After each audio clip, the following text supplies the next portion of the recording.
Today we're going to be driving this thing. It's the new Aston Martin DBX. Now, if you go back 10 years ago, the idea of an Aston Martin SUV would have been considered sacrilege.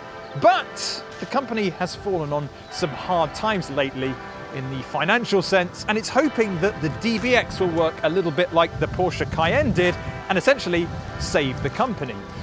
And it seems to be working because in early 2021, over 50% of Aston Martin sales were DBXs. So it's proving to be a hugely popular car.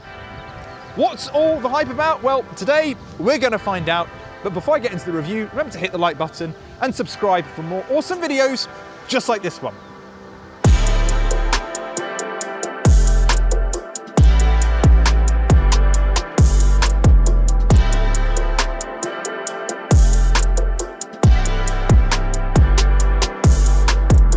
Now let's start off with the most controversial aspect of the DBX, and it's the way that it looks. Now Aston Martin is known for GTs and sports cars, not SUVs, but I think they've done a superb job with the DBX. It doesn't always photograph that well, but when you see it in person, this thing looks absolutely stunning, and importantly, it looks like an Aston Martin. That's partly thanks to the grille, which it's actually quite old school Aston Martin. A lot of the new cars are experimenting with massive grills or bits of carbon. This keeps it nice and simple, but it still gives the car a real presence. You've also got the vents in top of the bonnet as well, which just look fantastic, particularly when you're driving because they've got these cool little metal winglets inside of them. Now, when the car's on, you also have LED daylight running lights around the here, which are actually brake ducts. 22-inch wheels as standard, although there are different designs that you can go for if you want to. This is very Aston Martin, and we've got a vent back here as well for aerodynamic purposes. A bit further back, you have these seamless door handles that you have to pop open to get inside of the car, but it just gives the car a really sleek look. I've actually lowered the car as well, so it's in one of its lowest settings, but you can see just how much clearance there is. It's not like a lot of SUVs today where they're essentially just normal cars that jacked up a little bit. There's 95 millimeters of suspension travel on this, courtesy of 3-chamber air suspension. The back is not entirely to my taste, but hey, looks are subjective. You've got this ducktail back here that is inspired by the Vantage. And again, it gives the Aston Martin just a distinct look, but I almost think it's trying a little bit too hard. We have a nice wing up here as well that's got two little channels in it that just look so elegant, and two meaty exhausts as well. No diffuser back here, but then again, this isn't meant to be a super sports car. It is actually meant to go off-road. That's right, the Aston Martin DBX can go off-road, and to demonstrate, I've got a pile of junk in front of me that I'm going to try and navigate. So the first thing I'm going to want to do is put it into Terrain Plus, and that increases the ride height by 45 millimeters over the base GT mode. And that will also give us an approach angle of 25 degrees and a descent angle of 27, which is not too bad. And I think that's probably about what I'd have in front. Now the DBX is all-wheel drive, and we've also got torque vectoring over the front wheels, which means the car will modulate the power differently between the front wheels for maximum grip, meaning it's nice and easy to get over the top of this ridge. And we also have hill descent controls, so we can also get down without tearing off into the horizon. Now, there are no big rivers in this abandoned airfield that I'm in, but if you find one, the DBX has a wading depth of 50 centimeters, which is pretty damn deep. Now, not only can the DBX go off-road, but it's actually quite practical, because in the back here, we've got a cavernous 632-litre boot, which is a little bit more than what you get on a Lamborghini Urus, and quite a bit more than the boot in a Bentley Bentayga. And it's convenient as well, because you've got a little button here that lowers the rear air suspension, so if you've got a dog, it can easily get in the back. And speaking of dogs, you can get something called the Pet Package, which not only adds a little guard down here, so when a dog's trying to get in the back, you can flap it down so it doesn't get claw marks all over your paint, but you also get a divider between the boot and the cabin, as well as a little hose to wash them down when they get all muddy. Another option is the event seating, which puts 2 chairs at the back here so you can sit out the back of your DBX and watch something like polo or cricket, but not football. Even the bonnet of the DBX is a work of art because it's this clamshell style design. And underneath it is this thing, a 4-litre twin-turbo V8, producing 542 brake horsepower and 700 Newton meters of torque. Now, if that sounds familiar, it's because this motor is also found in the Aston Martin V8 Vantage and also the DB11 V8. And you'll also find it in a lot of AMG products because it comes from Mercedes AMG. In fact, Aston Martin works so closely with AMG that the former AMG boss, Tobias Mowers, is now the CEO of Aston Martin. Now, the motor's connected up to a 9-speed automatic gearbox, which sends power to all 4 wheels for a 0 to 62 time of 4.5 seconds. Really quick. And it's on par with the Bentley Bentayga V8, which has the same 0 to 62 time, if not a bit more torque. Doesn't quite match its rival, the Lamborghini Urus, though, which has 641 brake horsepower and a lot more torque, and will go from 0 to 62 in 3.4 seconds. But it's also more expensive, and at the end of the day, they're all freaking fast. Let's just jump straight in then. How much does a DBX cost?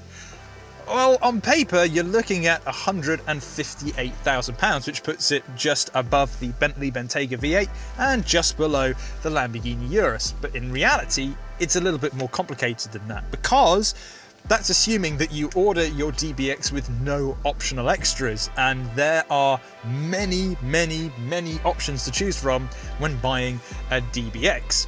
Not only do you have things like tech packs and convenience packs, but you also need to consider things like paint and wheel options.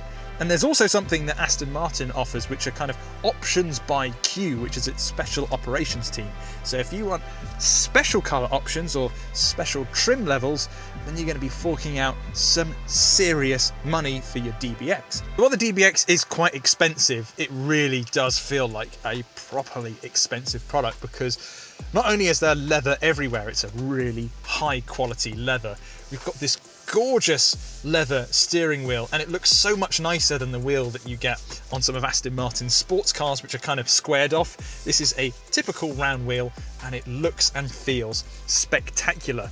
We've also got leather all over the dashboard here and around the sides. Again, gorgeous, as well as the seats. Now, this is the perforated and quilted leather, which is an optional extra, but it just feels absolutely fantastic and certainly worth the extra money. We've also got wood trim around the center console here.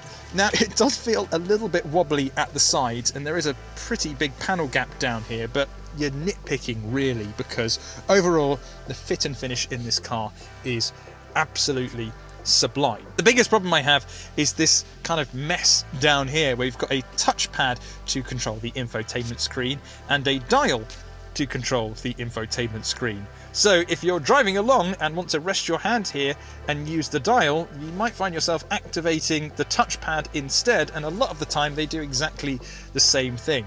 Why not just have one or the other? It's just really complicated. And you have to use them as well, because the screen here isn't a touch panel.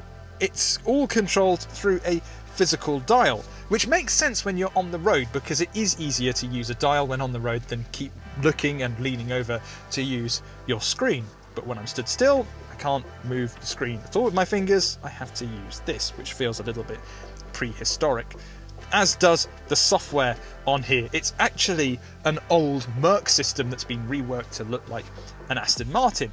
It's very simple and quite rudimentary. Not the end of the world. Again, most people just plug in their iPhone or Android phone and use Apple CarPlay or Android Auto, which works absolutely fine on here. But if for whatever reason you're using the base system, just know it's quite laggy, a bit jerky, and I'm not the biggest fan.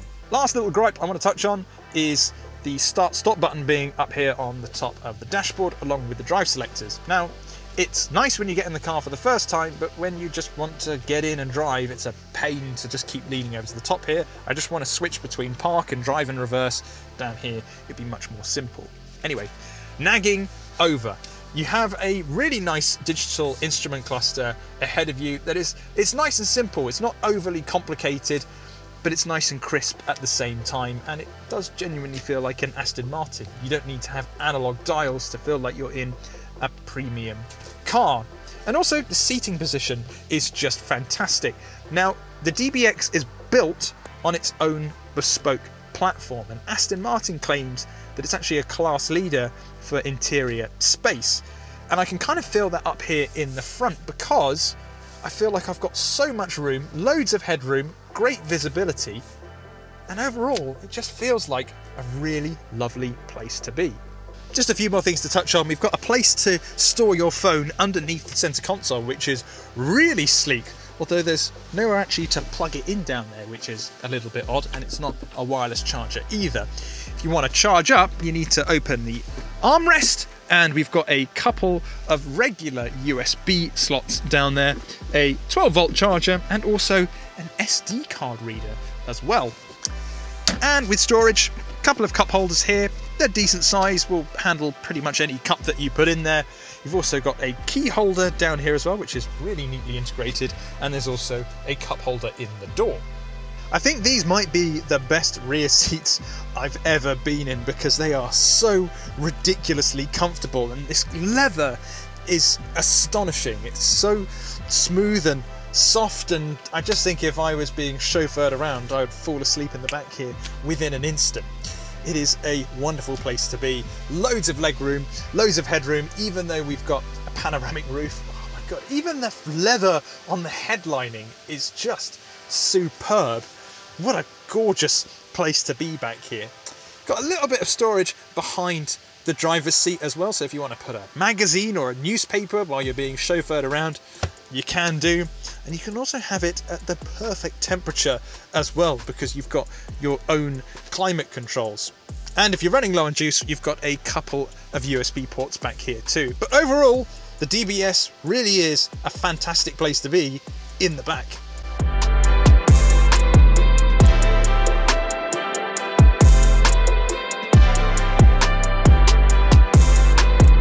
So we know the DBX can handle a grassy, hilly car park, but does it feel like an Aston Martin on the road?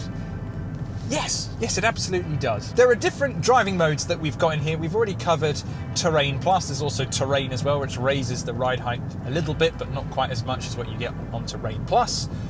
But what I've got it in at the moment is the standard mode called GT. First, there's the ride comfort, and we're running on air suspension at the moment, which is just incredibly comfortable. Yes, it gives us a lot of freedom when it comes to ride height, so if we needed to jack the ride height up a bit to go off-road, we can do.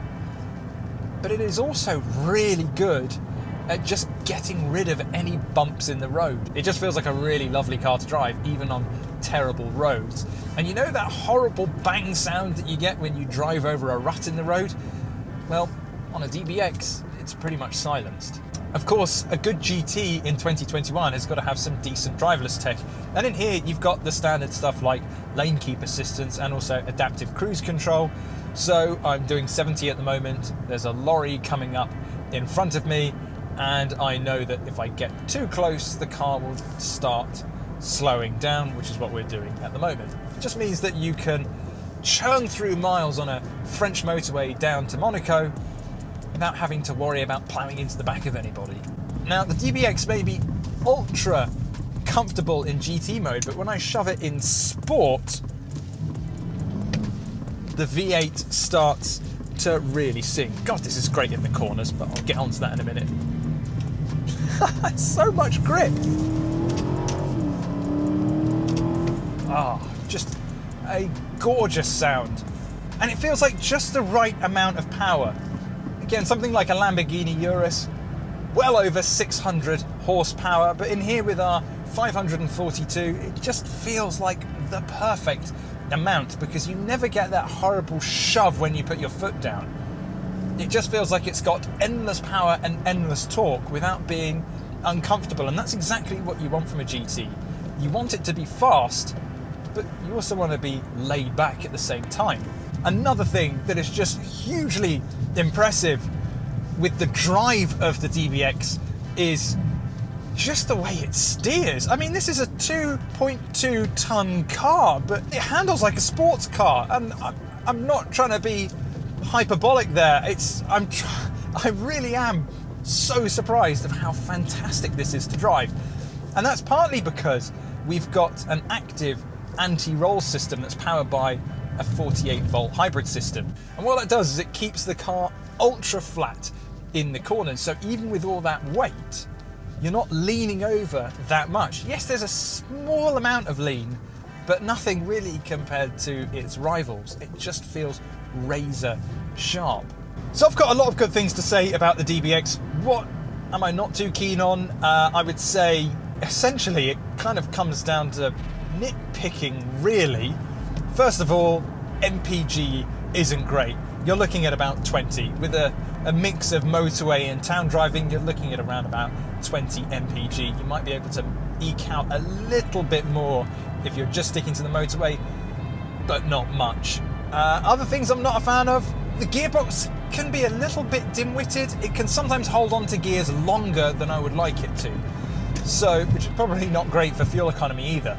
I feel like there are going to be some big changes coming in at Aston soon. I know that they are basically going through the whole company to try and improve it.